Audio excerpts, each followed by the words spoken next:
살아계신 하나님 말씀은 마태복음 8장 5절에서 13절까지 말씀입니다. 제가 말씀을 봉독하겠습니다. 예수께서 가버나움에 들어가시니 한 백부장이 나와 간구하여 이르되 주여, 내 하인이 중풍병으로 짐에 누워 몹시 괴로워하나이다. 이르시되 내가 가서 고쳐 주리라. 백부장이 대답하여 이르되 주여, 내 집에 들어오심을 나는 감당하지 못하겠사오니 다만 말씀으로만 하옵소서. 그리면 내 하인이 낫겠삼나이다. 나도 남의 수하에 있는 사람이요 내 아래에도 군사가 있으니 이더러 가라 하면 가고 저더러 오라 하면 오고 내 정도로 이것을 하라 하면 하나이다. 예수께서 들으시고 놀랍게 여겨 따르는 자들에게 이르시되 내가 진실로 너희에게 이르노니 이스라엘 중 아무에게서도 이만한 믿음을 보지 못하였노라. 또 너희에게 이르노니 동서로부터 많은 사람이 이르러 아브라함과 이삭과 야곱과 함께 천국에 앉으려니와 그 나라의 본 자손들은 바깥 어두운 데 쫓겨나 거기서 울며 이를 갈게 되리라. 예수께서 백부장에게 이르시되 가라, 내 믿음대로 될지어다 하시니 그 즉시 하인이 나으니라. 아멘. 살아계신 하나님 말씀입니다. 아멘. 오늘 말씀을 전해주실 목사님은 우리 한국에 있을 때 저와 같은 교단 고신교단의 선배 목사님이시고 또 공군 군목 선배이시기도 합니다. 24년간 또 공군 군목으로 섬기셨고요. 또 군종함님으로 또 이렇게 제대하시고 나서 현재는 분당 매일교회에서 담임 목사로 14년째 섬기고 계십니다. 우리 오늘 나오셔서 말씀 전해 주실 때 받은 믿음이란 제목으로 말씀 전해 주실 터인데 우리 그 말씀을 우리 심령 가운데 온전히 새기겠습니다. 우리 그 마음으로 우리 감사의 박수로 우리 맞이해 주시면 감사하겠습니다.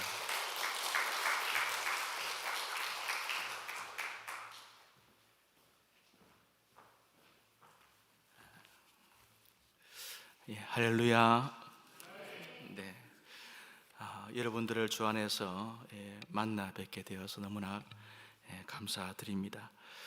무엇보다도 제가 참 사랑하고 또 아끼는 우리 정상준 목사님, 저에게는 후배지만은 또 제가 존경하는 귀한 목사님, 섬기는 교회에 와서 또 여러분과 함께 말씀의 교제를 하게 된 것이 너무나 기쁩니다.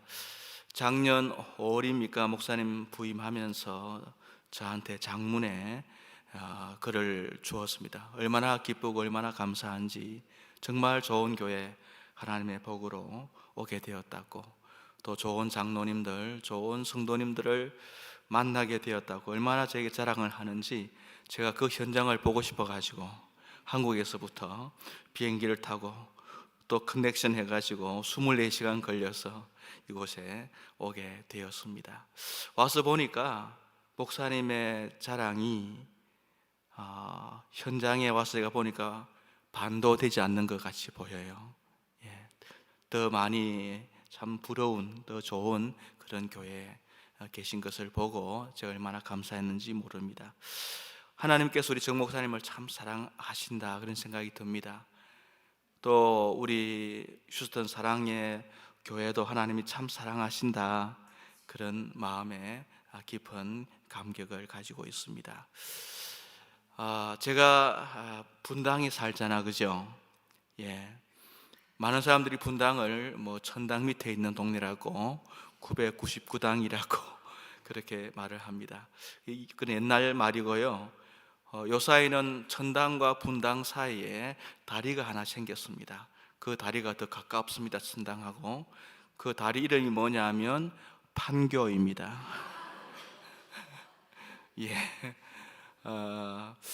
제가 그런 동네 사는데, 제가 이 휴스턴에 와서 한 10일 동안 있어 보니까 이곳이 진짜 그야말로 천당 밑에 동네인 것 같아요. 이 무더운 8월도 이렇게 좋다면 다른 계절은 얼마나 좋을까, 상상이 잘 되지 않는 것 같습니다. 오늘 여러분 만나서 정말 반갑고요. 오늘 제가 이 본문의 말씀을 가지고 칭찬받은 믿음이라는 제목으로 말씀을 드리고자 합니다. 여러분 언제 행복하세요? 사람마다 행복의 조건은 다를 겁니다. 하지만 한 가지는 공통된 것 같아요. 언제입니까? 저 같은 경우는 칭찬받을 때입니다.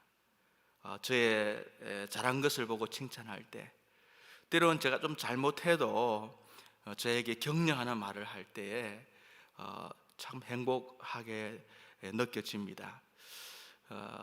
미국의 국민 작가인 마크 트웨이는 말하기를, 나는 한 번 칭찬받으면 적어도 일주일간은 행복하게 살 수 있다, 그런 이야기를 했던 것을 보게 됩니다. 칭찬은 고래도 춤추게 한다고 하잖아요. 그죠?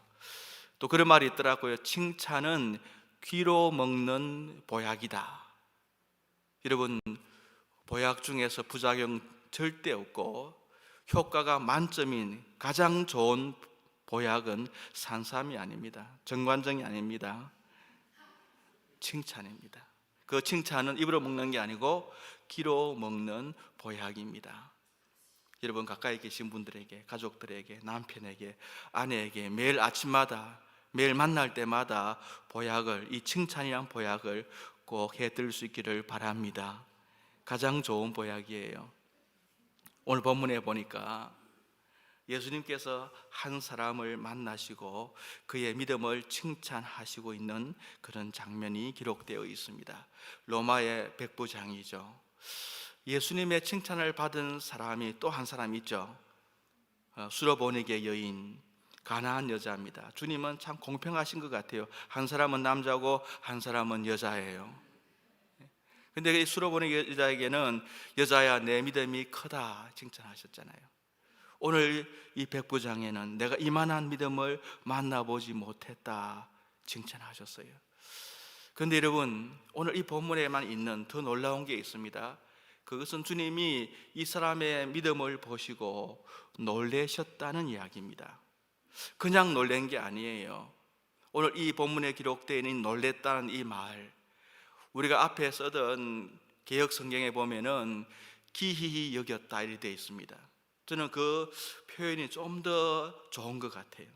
그냥 놀랄 정도가 아니에요. 기이히 여겼다. 이 다우마조라는 헬라어인데, 이것은 있을 수 없는 일이 일어났을 때, 상상하지 못한 어떤 사건이 일어났을 때, 세상에 이런 일이, 그런 드라마, 그런 그 TV 프로가 있잖아요, 그죠? 예, 그랬을 때, 도무지 이거는 내가 믿을 수 없다고 생각할 때 쓰는 표현이 바로 이 단어입니다. 주님이 너무 놀라신 거예요. 주님이 이렇게 한 사람의 믿음을 보고 놀랬다는 이야기는 여기가 유일합니다. 물론 성경에 보면 이 다오마조, 놀랬다는 이 말이 여러 번 등장합니다. 언제 등장합니까? 사람들이 주님의 말씀을 듣고 권세 있는 새로운 교훈이다, 주님 말씀을 듣고 놀랐습니다. 또 사람들이 주님의 그 놀라운 능력을 보고, 제 아들이 바람과 파도를 잠잠케 하시는 주님의 그 모습을 보고, 저가 어떤 분이시길래 바람과 바다도 순종하는고, 그렇게 말씀하셨잖아요. 주님이 귀신을 내어 쫓는 것을 보고 사람들이 놀랐습니다. 그건 당연하죠. 그런데 오늘 본문에 보니까 사람들이 놀란 게 아니고 주님이 놀라셨다고 이야기합니다. 주님께 칭찬받은 이 백부장의 믿음, 주님을 그야말로 쇼크를 받을 정도로 주님을 놀라게 했던 이 백부장의 믿음은 무엇으로 구성되어 있어요? 어떤 믿음일까요? 무엇 때문에 주님이 이렇게 놀랐을까요? 그 첫 번째는 그의 놀라운 사랑 때문입니다. 오늘 본문에 나오는 이 백부장은 로마 군대의 지휘관입니다. 100명의 군사를 거느리고 있는 그런 로마 군대의 지휘관입니다. 그는 오늘 식민지 유대를 통치하는 그 지역에서는 지배자입니다. 통치자입니다. 그런데 그에게 많은 권세도 있었지만 동시에 그에게 많은 책임도 주어졌을 겁니다. 모든 일들이 그에게 다 몰려들었을 거예요. 하루하루가 매우 바빴을 겁니다. 그런데 오늘 백부장이 그 모든 자기의 스케줄 일정을 다 뒤로 하고 예수님께 달려 나왔습니다. 무엇 때문에요? 한 사람의 고통한 모습을 보고 그를 위해서 주님께 간구하러 나온 겁니다. 백부장이 자기의 모든 것을 다 뒤로하고 제쳐놓고 주님께 달려 나왔던 그 사람, 백부장의 걸음을 그렇게 예수님께로 나가게 만들었던 그 사람이 누구입니까, 여러분? 평생 한 이불을 듣고 살아가는 자기 아내의 문제입니까? 아니면 자기 눈에 넣어도 아프지 않을 자기 자식의 문제입니까? 성경에 보면 많은 부모들이 자식의 문제 때문에 내 아들을 고쳐주십시오, 내 딸을 고쳐주십시오 주님께 나왔지 않습니까? 아니면은 자기 동족의 이야기입니까? 자기 친구의 이야기입니까? 그것도 아닙니다. 본문에 보니까 내 하인이 중풍병으로 집에 누워 몹시 괴로워합니다.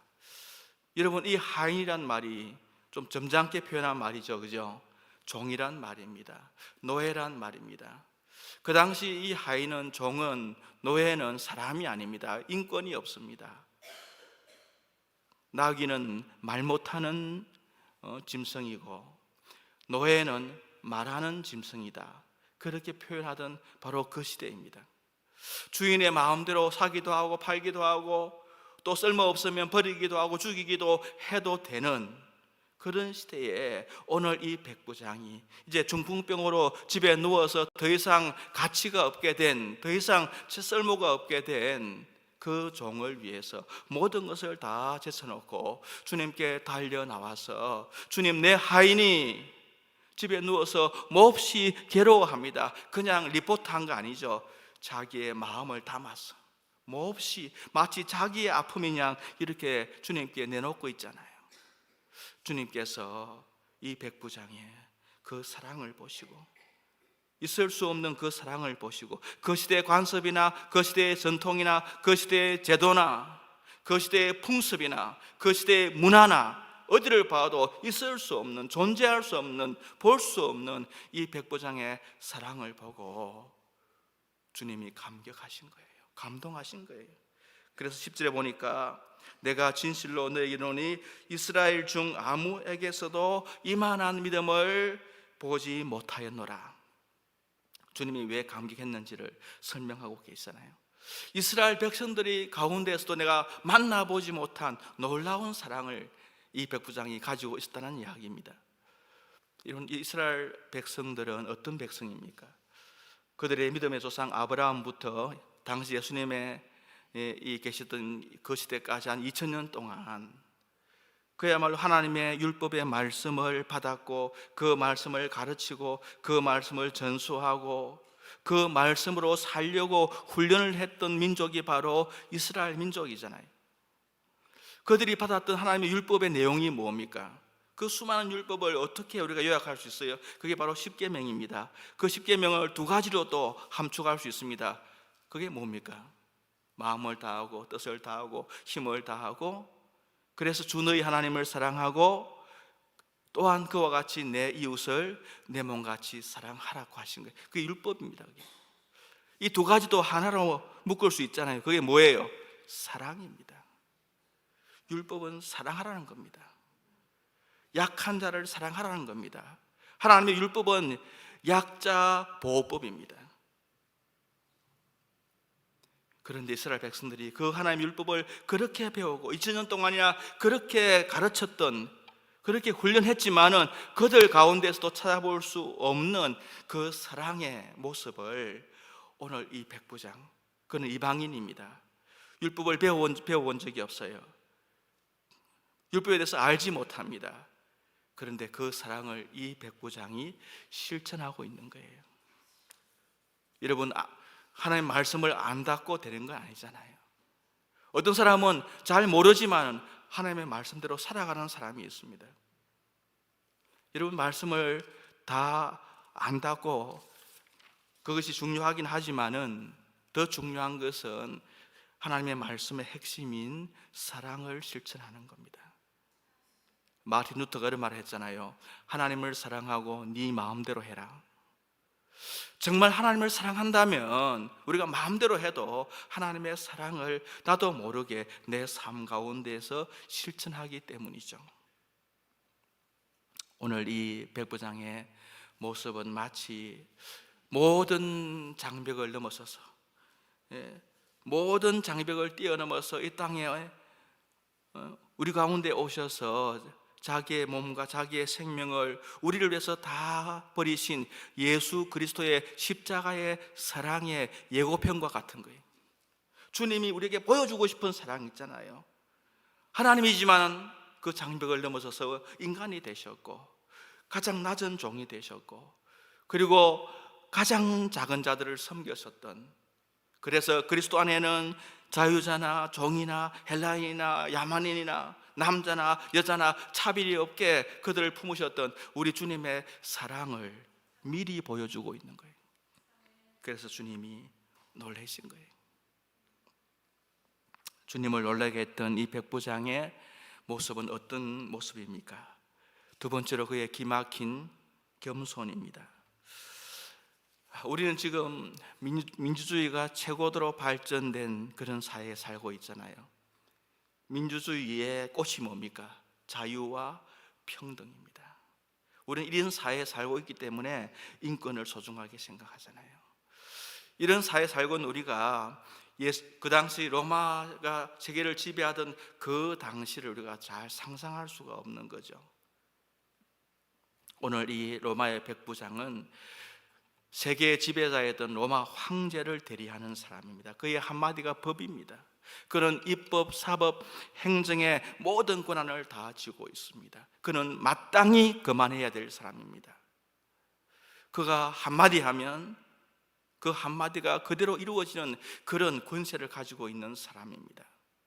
그런데 오늘 이 백부장이 자기의 종을 위해서 주님께 나와서 주여 고쳐달라고 그렇게 무릎을 꿇고 주님에게 머리를 조아리고 간구하고 있습니다.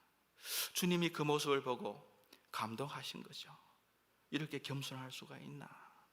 그래서 주님께서 이 백부장에게 말합니다. 내가 가서 고쳐주겠다. 주님이 그렇게 당장 말씀하신 거예요. 내가 이런 사람 도와줘야지. 주님이 가시겠다고 하는데 백부장이 주님의 가시는 길을 딱 막았습니다. 왜 막았을까요? 오늘 본문에 보면은 8절에 백부장이 대답하여 이르되 주여 내 집에 오심을 나는 감당치 못하게 사오니. 주님, 내 집에 오는 걸 저는 감당할 수가 없습니다. 주님이 그 집에 방문하는 것에 대해서 왜 이렇게 말씀할까요? 백부장이 그 집이 너무 초라하고 너무 작아가지고 볼품이 없었어. 아니면 그날 청소가 안 돼 있어가지고 신방 가려고 하는데 목사님 다 오면 안 되겠어요? 어떤 남편이 저한테 요구합니다. 목사님 신방 좀 오세요. 왜요? 신방이 오야 우리 집구석이 깨끗해집니다. 뭐 그런지도 모르겠어요. 여러분 그럴까요? 아니죠. 가버나움에서 가장 화려하고 가장 웅장하고 가장 크고 가장 대글 같은 집이 아마 백부장의 집이었을 겁니다. 우리 같으면 그런 집 한번 좀 주님 와서 한번 좀 보세요. 우리 집 내가 어떤 곳에 사는지 좀 그렇게 자랑하고 싶어서라도 주님을 초대했을 것 같아요. 그런데 주님의 가는 길을 막아서서 주님 내 집에 오심을 감당할 수가 없습니다. 저는 그런 가치 있는 존재가 아닙니다. 왜 그럴까요? 백부장이 자기 어깨에 붙어있는 계급장이 무엇이든지 자기 손에 쥐고 있는 그 권력의 세기가, 권력 크기가 얼마나 있든지 그게 중요한 게 아니고 그는 자신의 본질을 잊지 않았기 때문입니다. 내가 로마의 백부장이고 내가 이 지역의 지배자지만 그러나 그 모든 것은 나의 본질이 아니고 나는 주님 앞에 죄인일 뿐입니다. 죄인이 사는 그 처소가 아무리 웅장하고 아무리 화려하다 할지라도 그 집은 죄인의 처소에 불과합니다. 그러고 가신 당신께서 오심을 나는 감당할 수가 없습니다. 여러분, 겸손이란 것은 단순히 다른 사람보다 더 많이 고개를 숙이는 것은 아닌 것 같아요. 겸손은 자기 자신을 아는 겁니다. 내가 누구냐를 잊지 않는 거예요. 지금 내가 사는 집이 얼마가 되고, 내가 타고 있는 차가 어떤 차고, 내가 가지고 있는 직함이 무엇이고, 사람들이 나를 향해서 아무리 박수를 치고 나를 높인다 할지라도 나는 주님 앞에서 죄인에 불과하다는 것을 날마다 기억하는 겁니다. 그게 바로 우리가 겸손으로 가는 길인 줄로 믿습니다. 앤드루 머레이가 쓴 겸손이라는 책에 보면 이런 글이 나옵니다. 기독교의 최기의 도덕은 사랑이다. 맞죠? 하지만 그 사랑도 겸손을 뿌리로 하여 피어난 꽃에 불과하다. 만약에 그 겸손의 뿌리가 마른다면 그 꽃도 금방 시들고 떨어질 수밖에 없다고 했습니다. 여러분, 언제부터 부부 사이에 사랑이 식어버렸습니까? 언제부터 내 마음속에서 은혜가 멀어졌습니까? 언제부터 내 마음의 기쁨이 더 이상 내게 다가오지 않는 그때가 언제였습니까? 언제부터입니까? 겸손의 뿌리가 말랐기 때문입니다. 서로를 향한 존경과 예의와 예절과, 비록 부부지만은 그 상대방을 인정해주는 그런 겸손함이 우리에게 사라져 버렸기 때문입니다. 그러면 사랑도 시들고 말아요. 예수님의 제자들이 늘 싸웠습니다. 그들이 싸운 이유는 딱 한 가지입니다. 누가 크냐는 겁니다. 누가 크냐, 내가 크다, 네가 크다. 늘 싸웠어요. 여러분, 우리와 비슷하지 않아요? 그죠? 기재기 하는 거. 예수님께서 그들에게 말씀하셨어요. 마가복음 10장 43절에 보면 너희 중에 누구든지 크고자 하는 자는 너희를 섬기는 자가 되고, 너희 중에 누구든지 어뜸이 되고자 하는 자는 모든 사람의 종이 되어야 하리라. 그리고 누가복음 9장 48절에 보면은 너의 모든 사람 중에 가장 작은 그가 가장 큰 자다 이랬어요. 여러분, 왜 작은 자가 큰 자입니까? 저도 곰곰이 생각해 봤어요. 우리는 키를 재잖아요. 키를 잴 때 보통은 발 뒤꿈치에서부터 밑에서부터 위로 정수리까지 키를 잽니다. 1m 60, 70, 80 재잖아요. 사람들은 밑에서부터 키를 재잖아요. 하지만 우리 주님은 하늘에 계신 분이잖아요. 우리 주님께서 키를 잴 때는 어떻게 잴까요? 하늘에서부터 줄을 내려서 키를 재는 거예요. 그러면 키가 큰 자는 그 줄이 짧아질 거예요. 키가 작은 자는 밑으로 더 내려오잖아요, 줄이. 그래서 큰 자가 돼요. 저는 이 말씀에 너무 은혜가 되었어요. 제 마음의 컴플렉스가 다 사라져 버렸어요. 와, 내가 큰 자구나. 여러분, 누가 큰 자입니까? 주님 앞에 무릎 꿇는 자예요. 주님 앞에 겸손히 엎드리는 자예요. 죽은 자와 같이 정말 바닥에 엎드렸던 사도 바울 같은 사람이에요. 오늘 백부장의 믿음이 그런 믿음이었죠. 겸손이 기초가 된 믿음. 마지막으로 주님을 감동했던 이 백부장의 믿음은 어떤 믿음일까요? 오직 말씀 중심의 믿음입니다. 내 집에 오심을 감당치 못하게 사오니 다만 말씀으로만 하옵소서. 내 집에 오시는 것도 감당치 못할 뿐 아니라 주님 오실 필요도 없습니다, 이 말이죠. 주님이 왜 오십니까? 오실 필요 없습니다. 말씀으로만 하시옵소서. 안 오셔도 여기서 말씀하시면 저기서 역사하실 줄로 믿습니다. 그 믿음이죠. 복음서 보면 많은 사람들이 주님을 찾습니다. 그 주님을 자기 집에 모시고 가려고, 자기의 문제가 있는 그 현장으로 그 주님을 함께 데리고 가려고 얼마나 많은 사람들이 애를 씁니까? 가다가 사람들이 군중에 밀려가지고 얼마나 어려움 당하잖아요.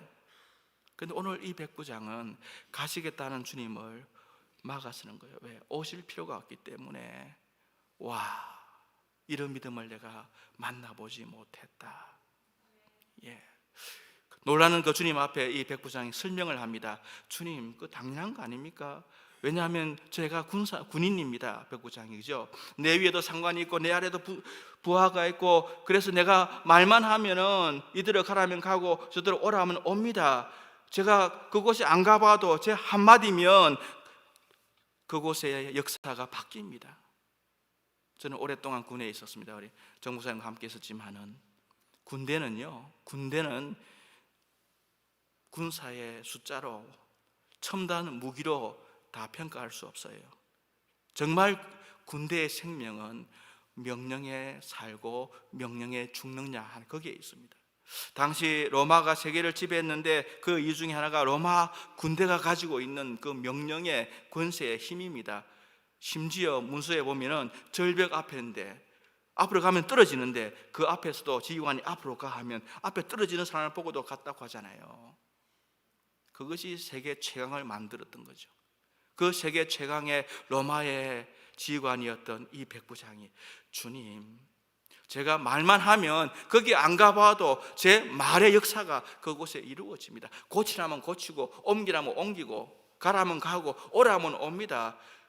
하물며 천지 만물을 빛이 있으라 하시며 빛이 있었더라 말씀으로 지으신 당신께서 여기서 한 말씀 하시면 내 종이 나을 줄로 믿습니다. 말씀의 권세를 하는 거예요. 말씀의 능력을 믿은 거예요. 그리고 주님께서 그 백부장을 보시고 가라, 내 믿은 대로 될지어다. 그랬을 때 가서 보니까 그 하인이 나아 있었다. 언제 나왔습니까? 그 백부장이 가서 보니까 나왔습니까? 아니요, 주님이 말씀하는 그때에 나왔습니다. 할렐루야. 네, 말씀에 목숨을 걸은 거예요. 말씀의 모든 것을 걸고 주님이 가라고 하시니까 확인 안 됐지만은 그 자리로 간 겁니다. 여러분, 우리의 믿음은 무엇입니까? 우리 너무 따집니다. 너무 잽니다. 너무 계산합니다. 이따면 어떻게 될까?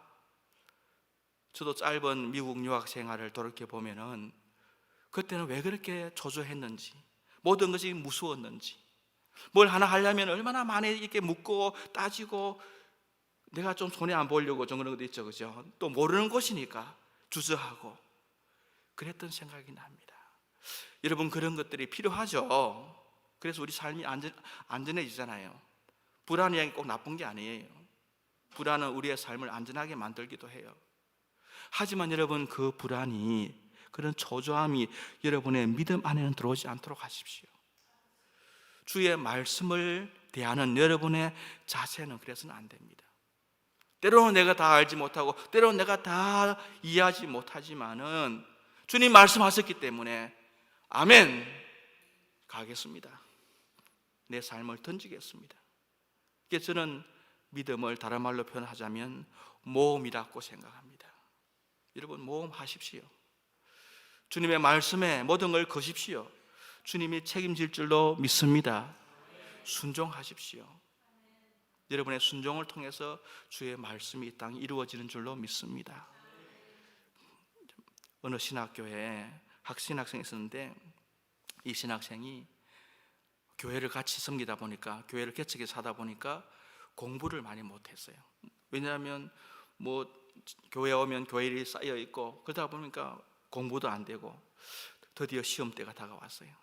신학교 시험이란 게 어렵거든요. 히브리어, 헬라어 뭐부터 해가지고 뭘 논하라 적으시오 하면 다 적어야 되는 거예요. 도저히 공부할 수 없고, 그래서 이 신학생이 안 되겠다, 내가 주님의 능력을 믿고 기도해야 되겠다. 그래서 기도는 가가지고 주여, 주님은 능력 있는 분이시고 전지하신 분이시니 제가 내일 시험지 받아서 보는 순간에 주님 제게 정답을 가르쳐 주실 줄 믿습니다. 그렇게 해서 밤을 새워서 기도하고 드디어 시험 치러 간 거예요. 시험지 딱 받아보니까 어떻게 했어요? 검은 것은 글씨고 흰 것은 백지고 아무것도 생각이 안 난 거예요. 참, 주님도 히브리에게는 약하구나 이 생각을 하고 있는데 갑자기 딱 스쳐져나. 그래서 답을 다 적었어요. 이렇게. 제일 먼저 답을 적고 시험지를 제출하고 나갔어요. 이 교수님이, 목사님이신데 신학 교수님이 그 답안지를 다 거둬가고 채점을 하는데 그 학생의 답안지 앞에서는 말문이 막힌 거예요. 왜냐하면 모든 답이 똑같아요. 모든 문제의 답이 똑같아요. 답, 하나님은 알고 계십니다. 뭘 논하라, 하나님은 알고 계십니다. 이걸 해석하라, 하나님은 알고 계십니다. 이게 틀린 답이에요, 여러분. 틀렸다면 하나님의 전지하심을 부인하는 거예요. 이거는 신학 교수 될 수가 없어요. 그러면은 맞는 답입니까? 맞다고 하자니 또 학자의 양심으로 또 그 학생이 괘씸하잖아요. 안 되잖아요. 이 교수님도 밤새워 기도하면서 주여 이 답을 어떻게 하리까? 그래서 채점을 매겨가지고 그 다음날 나눠준 거예요. 이 학생이 설마 신학교 교수님 목사님인데 하나님이 모른다고 그 틀렸다고 말할 수 있겠느냐 생각하고 답을 딱 받아보니까 100점. 그런데 채점이 점수가 두 가지예요. 딱 자세히 보니까 하나님 100점, 당신은 빵점. 맞죠? 그죠? 여러분, 우리의 삶에 때로는 빵점 같은 결과가 나오기도 해요. 그때 우리는 하나님을 원망하잖아요. 하나님 능력 없습니까? 하나님 이거 모릅니까? 하나님은 언제나 100점이에요. 그러나 여러분, 하나님의 전능하심 플러스 우리의 순종 100% 이꼬르 100%의 역사 100점이 나오는 줄로 믿습니다. 순종해야 됩니다. 오늘 백부장이 바로 그 순종을 보여준 거죠. 사랑하는 성도 여러분, 언젠가는 우리가 주님 앞에 서게 되겠죠. 언젠가는. 그때 주님께서 우리를 향해서 어떻게 말씀하시면 좋을까요? 저는 그런 기대를 갖고 있습니다. 목사야, 내가 참 충성했다. 그런데 내가 너 어느 순간, 그 순간 내가 감동했어. 너가 그때 그렇게 할 줄 나도 몰랐어. 내가 그때 놀랬거든. 여러분, 우리 생에 매번은 그렇게 할 수 없지만 단 한 번이라도 주님을 놀라게 할 수 있다면 얼마나 좋을까요? 아브라함의 생애에서 주님을 놀라게 했잖아요. 네 아들 바치라 했을 때 그 아들을 모리아산에 데리고 가서 제단에 올려놓고 결박하고 그를 향해서 칼을 들어 내리치려 할 때 주님이 놀랐어요. 왜? 주님이 두 번 불렀거든요. 주님 부를 때 아브라함아, 아브라함아 이렇게 부른 게 아니에요. 아브라함아, 아브라함아. 주님이 놀라세요. 그 아이에 손대지 마라, 손대지 마라. 아브라함의 생애는 그 다음부터 시험이 없었어요. 시험이 없었어. 왜? 이미 시험을 통과한 사람이. 내가 이제야 나를 경외하는 줄을 내가 알겠노라 이랬거든요. 사랑하는 성도 여러분, 우리의 남은 생에 오늘 이 백부장처럼 주님 앞에 영광을 돌리면서 주님께 칭찬받는, 주님을 감동시키는 그런 믿음으로 살아갈 수 있게 되기를 주의 이름으로 축원합니다.